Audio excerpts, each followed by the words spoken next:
এই মুহূর্তের খবর, এসএসসি চাকরি প্রার্থীদের অনশন আজ ২৬ দিনে। অনশনকারীদের দাবি নিয়ে রিপোর্ট চাইল মুখ্যমন্ত্রীর দফতর।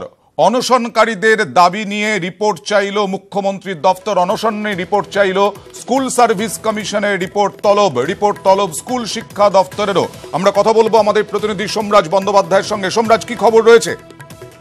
মুখ্যমন্ত্রীর দপ্তর রিপোর্ট যে পাঠিয়েছে স্কুল সার্ভিস কমিশন ও স্কুল শিক্ষা দপ্তরের কাছে। মূলত গত ২৬ দিন ধরে এসএসসি চাকরি প্রার্থীরা অনশন করছেন। প্রেস ক্লাবেরই সামনে বসে তারা দীর্ঘ ২৬ দিন ধরে অনশন চালিয়ে যাচ্ছেন।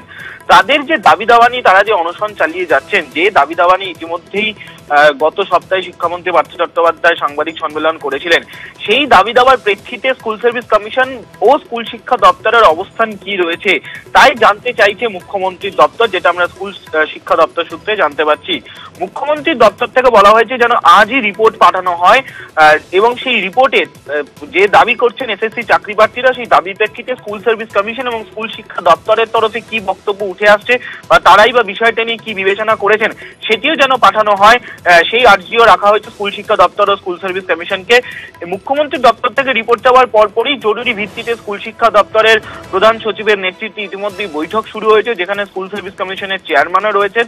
মূলত এখনো পর্যন্ত কত সংখ্যক নিয়োগ হয়েছে, যেহেতু এসএসসির যে চাকরি প্রার্থীরা যেন অনশন চালিয়ে যাচ্ছেন তাদের মধ্যে অনেকেই রয়েছেন কর্মশিক্ষা এবং শারী শিক্ষা শিক্ষকরা, যেই মামলাটি এখনো পর্যন্ত হাইকোর্টের বিচারাধীন রয়েছে, স্থগিতাদেশ রয়েছে সেই নিয়োগের ক্ষেত্রে।